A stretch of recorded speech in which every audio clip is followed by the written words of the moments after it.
Welcome, everybody. God bless you. Welcome to the Midnight Hour. I pray that everyone is doing well tonight. Blessings, a lot of love, hugs to everyone who's watching. Today, I want to share a story about those who wait on the Lord. Amen. It's some people call it's a gift to be able to wait on the Lord, to be able to say, "I'm waiting for whatever God has for me." For whatever God promised me. And it led me to the book of Isaiah 64. Isaiah chapter 64. And in particular verse 4. Amen. It says, "Since ancient times no one has heard, no ear has perceived, no eye has seen any God besides you, who acts on behalf of those who wait for him." Isaiah 64:4. Since ancient times, since the beginning of times, no one has heard, no ear has perceived, no eye has seen any God besides you, who acts on behalf of those who wait for him. God bless you. Pastor Moises. Big hug, my brother. Love you guys. It's waiting on God. And like I said at the beginning, many call it a gift to be able to be patient enough to wait on God. And it says there that no ear nor eye has seen, but that God who is faithful. Because the Bible tells us faithful is he who promised. He is God. Faithful is he who promised. And this verse right here clearly tells you, he says, no eye, since ancient times is the beginning of time. Since the ancient of times, no one has heard, no ear has perceived, no eye has seen any God besides you, who acts on behalf of those who wait for him. God bless you, Miriam. God bless you, Mana Sonia. No one has seen for those who wait for him. Now there's other gods. They call them false gods. They call them idols. They call them statues. They call them picture frames, paintings. They call them buildings.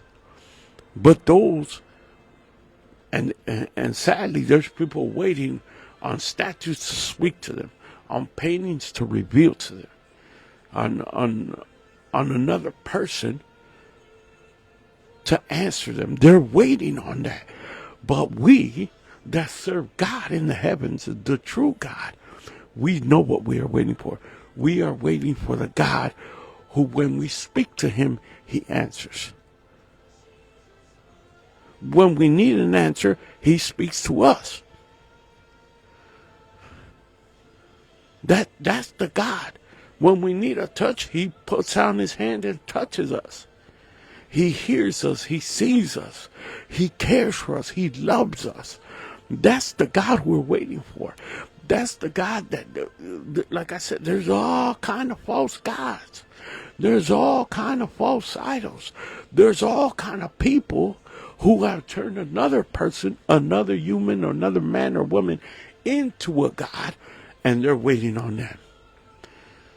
But that's a sad mistake, that you put your trust, that you put your faith,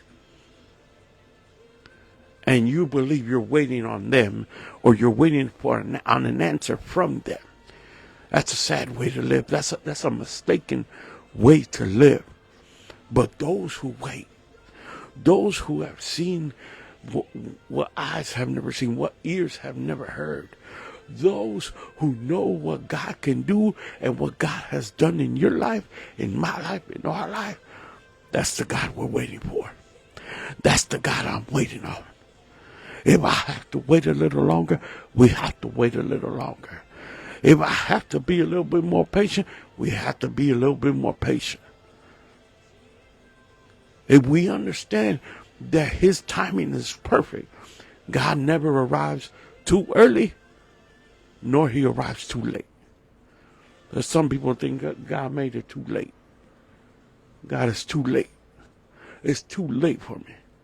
There's nothing can become of my life. But God is never too early, and God is never too late. God is always on time. That's why we gotta wait for Him. We're the ones in a rush. We're the ones who become desperate. We're the ones who become impatient and anxious. But that's why the Bible clearly tells us time and time again, wait on the Lord. Those that wait on the Lord. Those who patiently waited on God. And that's what Isaiah tells us, Isaiah 64:4. Since ancient times, no one has heard, no ear has perceived, no eye has seen any God beside you, who acts on behalf of those who wait for Him. Who acts. That means He shows favor, grace and favor. He blesses us. Who waits upon Him. Those who wait on Him. If you get too desperate, if you get too ahead of yourself, you lose the blessing. Because you're out of God's timing. You have to wait for God's timing. You have to wait for the moment of God to arrive to your life. The moment of God. A lot of times we say, Lord, save my family, save my husband, save my wife, save my grandkids. And we go out of the timing of God. Dios bendiga, Mana Sonia. We go out of the timing of God. And we mess it up. We miss the blessing. We miss the opportunity. Because we want it on our time. But it has to be on His time. It clearly states, that last sentence is Isaiah 64:4 says, who acts on behalf of those who wait for Him. So He acts on the behalf, not of those who are in a rush, not of those who are impatient. He acts on behalf of those who wait for Him. He says, those are my people that are waiting. That is my son that is waiting. That is my daughter that's waiting. That is the family that's waiting. That is the church that's waiting. And since He knows you're waiting, He knows you've been waiting on Him, not on other things. Since He knows you've been waiting on Him, He says, I have to act on behalf of their waiting.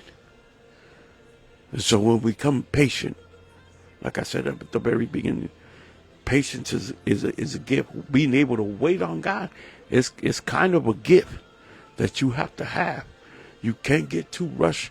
You can't slow down. You can't lose hope. You can't get impatient.